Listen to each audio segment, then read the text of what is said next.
difícil de entender. Fácil no es. No sé por qué se ha enfadado. Bueno, ya sabes cómo es. La he invitado a comer para que se venga a vivir conmigo. No, si la cuestión es complicarse un poquito la vida, ¿no? Estàvem esperant amb moltes ganes la nova pel·lícula de Cesc Gai, Històries per a no contar, amb un repartiment coral i de luxe que inclou a Chino Darín, Javier Cámara, Ana Castillo, Àlex Vendemul, Antonio de la Torre o Nora Navas. 5 històries carregades d'humor amb les que potser us sentireu identificats. Avui coneixerem en profunditat el Cesc Gai, director i espectador.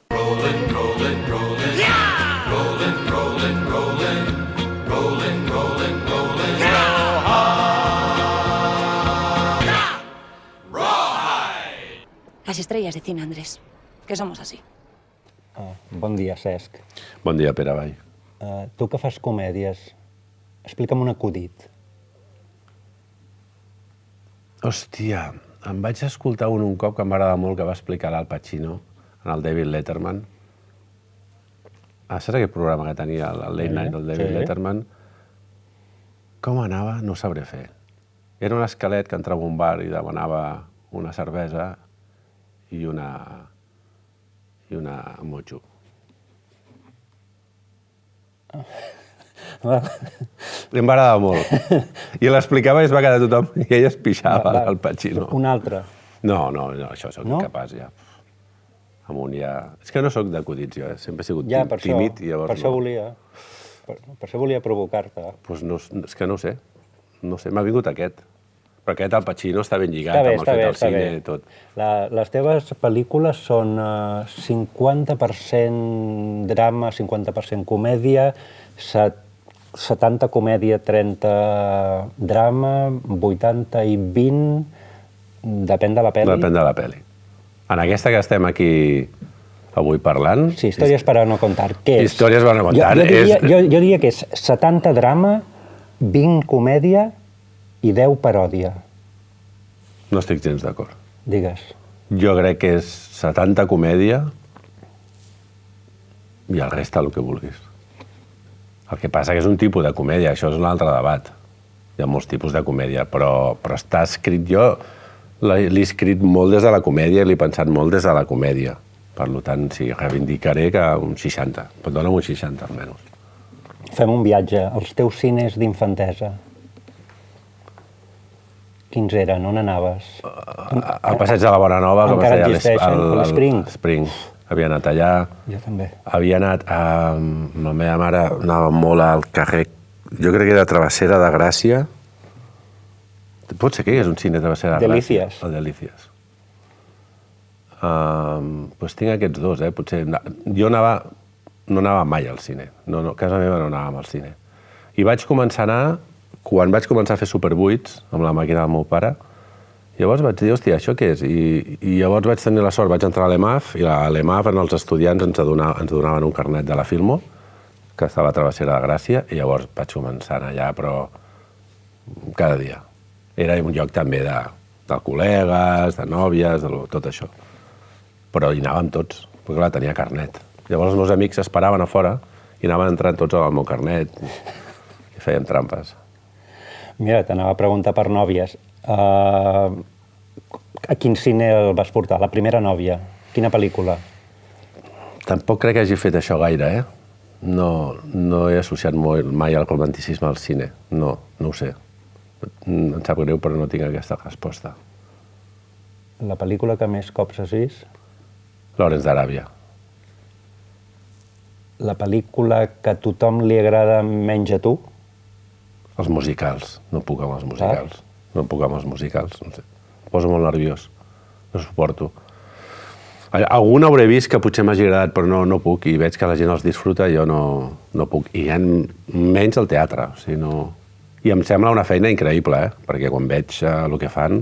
Però no sé, no puc. En canvi, soc capaç d'empassar-me qualsevol western horrorós o a l'espai. A l'espai també puc veure qualsevol merda, però musical no puc. Buster Keaton o Charles Chaplin? Ja, per aquestes preguntes, i més, no he esmorzat, no... Sí, són dos... Això és com els Rollins o els Beatles, és impossible. Jo hi ha alguna cosa amb el Buster Keaton que m'emociona especialment. Però el Chaplin també té coses increïbles. Però potser les pel·lícules del Keaton les trobo més bèsties, no sé. Katharine Hepburn, Gracita Morales... Sabia que em faries aquesta pregunta. Porto dies pensant-hi, És que les dues m'agraden molt, però diguem la Gracita Morales. És que jo tota aquesta generació... Jo, per exemple, jo tenia el Tomàs Aragall, amb qui vivia, que ha sigut el meu co-guionista molts anys, teníem un telèfon a casa i al mig hi vam posar una foto del José Sazatornil. O sigui, nosaltres hem crescut amb aquesta gent, amb el López Vázquez... Sí, amb els bons. I els trobo molt a faltar. O sigui, és un tipus d'actors que ara els actors es prenen una mica més en sèrio.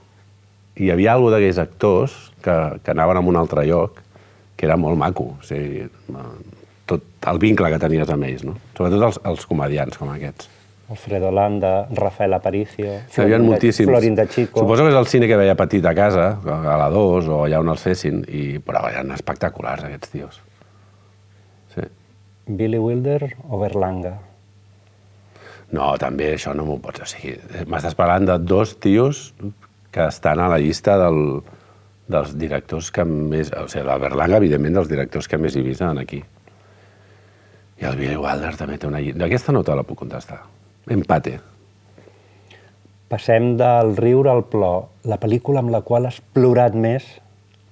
Hòstia, no ho sé. Em sembla que, si més no, l'última, amb la que em vaig trencar bastant, encara que fes veure que no, perquè ja saps que els tios som així, va ser la pel·lícula del Nani Moretti i del fill, com es deia... L'habitació del hijo. Déu-n'hi-do. Sí. Aquesta és l'última, que la vaig veure, no sé, per aquí, al barri Alberdi devia estar, o no sé.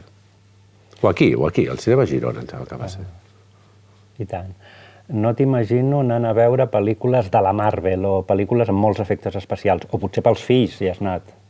És veritat, no vaig especialment, però t'haig de dir que, degut a que tens fills i et fiques a veure aquestes coses, els Iron Man m'han agradat.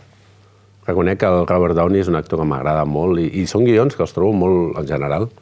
Els de l'Iron Man els he vist. Després, alguna altra d'aquestes... No, o sigui, abans prefereixo un Indiana Jones, per dir alguna cosa. Però... Sí, els Iron Man els he vist. La música a les pel·lícules et molesta i, en el teu cas, com te la planteges, a les teves pel·lícules? No em molesta gens, al contrari. El que passa que sí que sóc molt conscient que s'ha d'anar molt al tanto.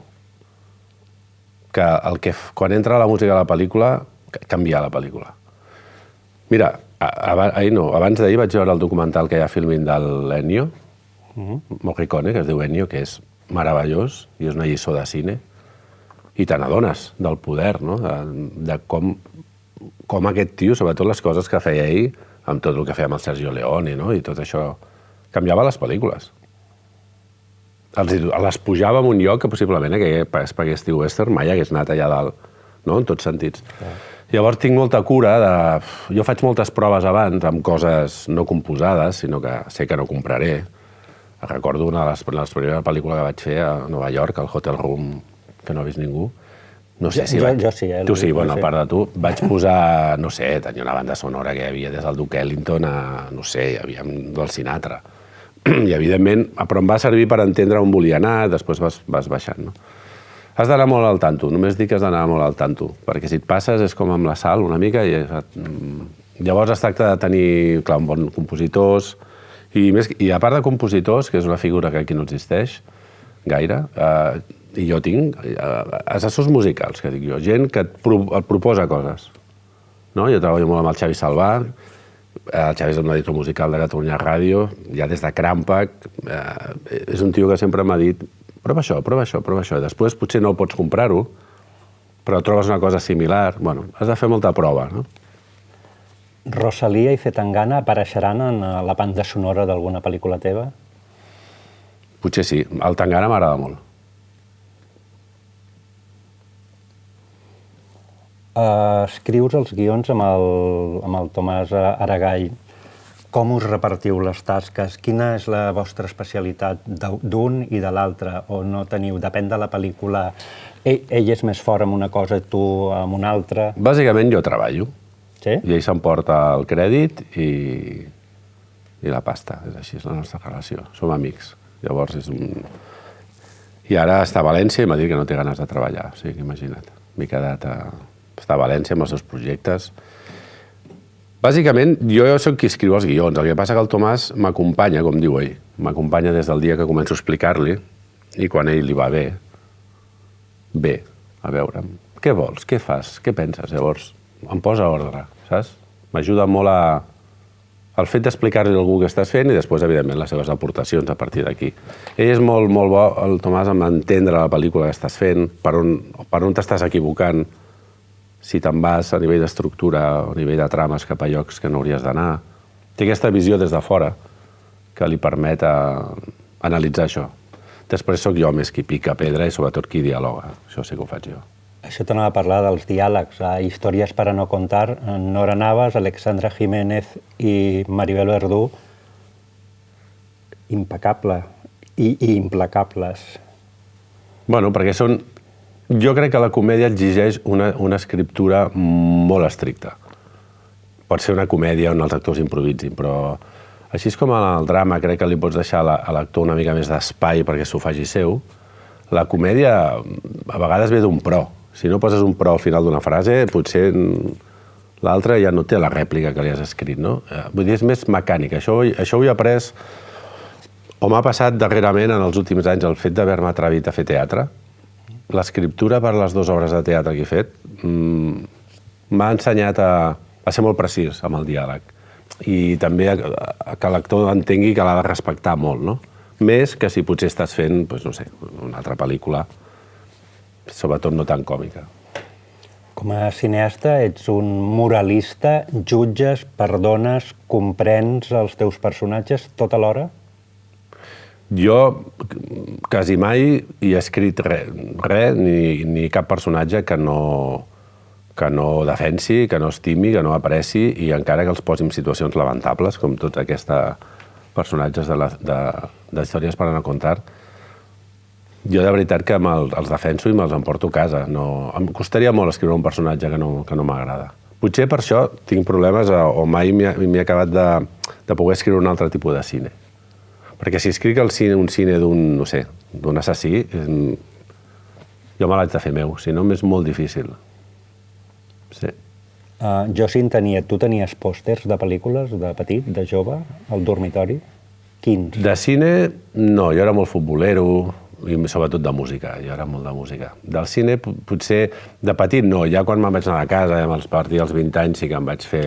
Qui diu petit diu 20 anys. Però llavors em feia l'interessant. Perquè jo sabia que si tenia un pòster... Posaves un Godard i... Exacte. Jo em posava Antonioni. Perquè quedava superbé i eren molt macos, a més. Impressionava, no? Sí. I, uau, es pensaven que jo era un tio molt... I no l'havia vist, la pel·li, però... Però tenia 2 o 3... Tenia el Blow Up, també, me'n recordo. El Blow Up es va posar molt de moda. Toro Salvaje, el Raging Bull del Scorsese, havia tingut, també. Sí. Meus, no. Has dirigit diverses vegades al Javier Cámara. Per què és tan bo? Què té? De què està composat el seu cos, la seva cara, la seva manera de parlar? Quin és el secret? Perquè hi ha aquesta cosa que em sembla que passa amb els actors quan transcendeixen... O sigui, un actor pot ser una persona que té unes capacitats interpretatives, però després hi ha actors que, a més, ells, a nivell personal, tenen alguna cosa que es diu carisma. I això ho té qui ho té. I el Javi ho té. Llavors és capaç de transcendir en aquest sentit. Quan ell interpreta també hi és ell. Que és bàsicament una persona d'una humanitat molt, molt gran, d'una sensibilitat molt gran i molt transparent en la vida ja. I llavors això, ell d'això en fa com jo crec la seva... Des d'on treballes, des d'aquí. Jo crec que això l'ha portat on l'ha portat. I ha sigut una persona que no jutja, ser una persona que no té problemes, en el sentit que ha fet pel·lícules comercials tremendes, però les ha fet amb tota la dignitat i s'ha posat després a fer pel·lícules molt més... O sigui, ha sigut també molt intel·ligent i molt hàbil. Ha fet tot tipus de cine, i en aquest sentit crec que s'ha guanyat molt al públic, no? A tot el públic. Què s'ha de tenir per ser personatge de pel·lícula de Cesc Gai? Per exemple, nosaltres dos podríem ser ara mateix personatges d'una pel·lícula teva? Jo no, però tu sí. perquè la gorra que portes Sí? te l'han posat ja els de vestuari, els de tal, han dit, hòstia, espera't, aquest tio avui va amb aquesta gorra, tu estàs més encaminat. Però dos tios xerrant de cine per un programa no podia ser Podria ser un si... trosset d'històries... Ho podria ser si hi hagués, a més, si transpoés una mica que alguna cosa no va bé i que algú està amagant alguna cosa i que aquí hi ha alguna cosa. Si és senzillament una xerrada, no. Clar, que tinguéssim alguna història per no... L'espectador ha de saber alguna cosa que potser tu no saps que ell sap. Clar.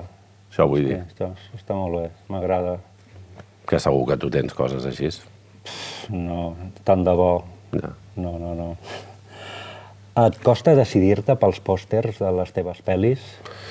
Molt, entre altres coses, perquè no sóc jo qui s'acaba... No és una cosa que faig jo, és una cosa que hi entra el distribuïdor... A tu te n'agrada un i al final no és mai aquest.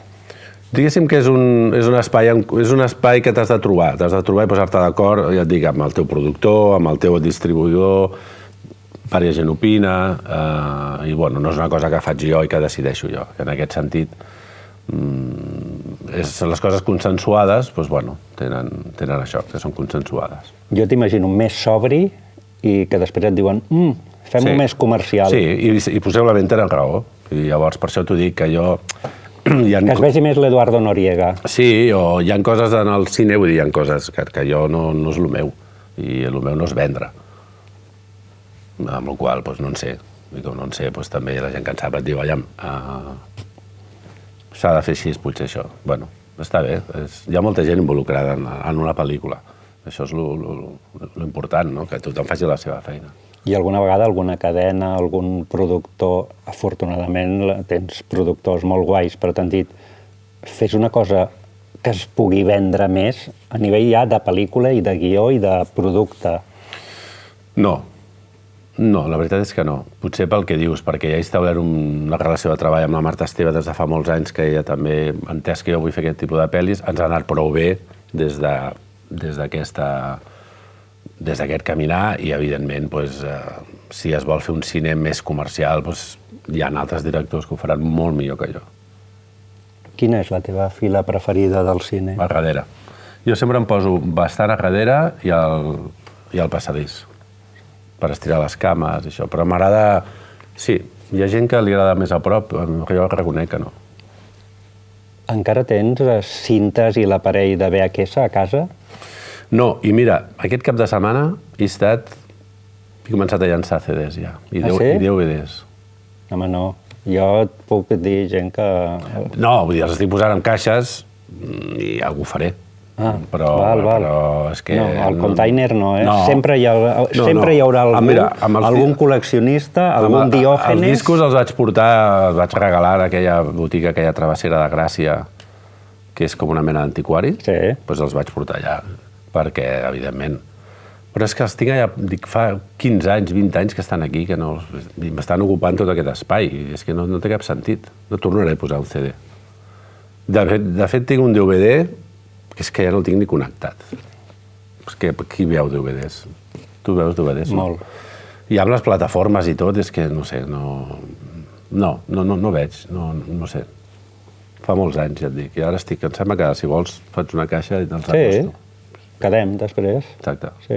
I que algú ens filmi, llavors pot ser l'inici d'un guió. Bueno, m'has de donar uns dies perquè facis bé les caixes. Sí. Perquè després me'n quedaré alguns, perquè tinc... Això sempre passa, que fas una trucada i digues, escolta, aquest que et vaig donar, me'l pots tornar?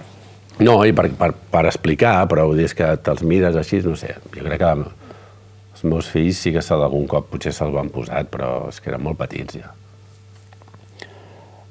Última pregunta. Què hem de fer perquè la gent continuï anant a les sales de cine? No sé si tu sabràs respondre jo això. Perquè crec que no es pot fer gaire cosa. Què es pot fer? Passar bones pel·lícules? Sí, però això ja s'intenta i n'hi ha, suposo, no? Que hi hagi més cines per tot arreu, perquè clar, estem a Barcelona. Però a la que te'n vas una mica a qualsevol altre lloc, quins cines té la gent a prop? Els meus amics que viuen fora de Barcelona i estan, no sé, igual a Manresa, no sé. Saps? Vull dir que també és molt difícil l'accés al cine perquè no n'hi ha gaires. més enllà de les grans ciutats. Llavors, doncs no ho sé. Possiblement generar també més oferta, o sigui, que els mateixos cines potser no facin allò que passen només una pel·lícula, que sé que això als distribuïdors no els agradarà, però que siguin uns llocs més dinàmics en aquest sentit. Que t'acostumis més a anar-hi perquè passen altres coses a part de veure una pel·lícula, no? I et puguis acostumar que també de cop, per exemple, tot el que són festivals, no? De cop, si aquí ara es munta el festival alternatiu, el no sé quantos, o sigui que la gent s'acostumi a anar-hi per altres coses relacionades amb el cine, però vull dir, jo què sé, igual pots anar a veure un partit de futbol també un dia. Ho dic perquè llavors t'acostumes en aquell lloc. T'acostumes que al costat hi ha un bar que t'agrada i hi quedes, i al final és crear com l'hàbit d'anar a aquell lloc. I sé que es fa, que s'ha començat a passar òperes, hi ha cines que passen, vull dir, ja s'intenta una mica això. Però no sé perquè la tele a casa és que és molt còmoda, clar. La gent fa així i pum. Bueno, en tornarem a parlar, gràcies. Molt bé, a vosaltres. I aquesta setmana continua a la nostra cartellera el retrat íntim que Fernando León de Aranoa ha fet sobre el cantant Joaquín Sabina, l'emotiva història de mares joves de la Pilar Palomero, i no et perdis les projeccions especials de pel·lícules a descobrir, com la valenciana El que sabem o La visita i un jardín secreto. I pels amants de l'art contemporani, aquest cap de setmana acollim el Dart Festival. Consulteu els horaris al nostre web cinemasgirona.cat.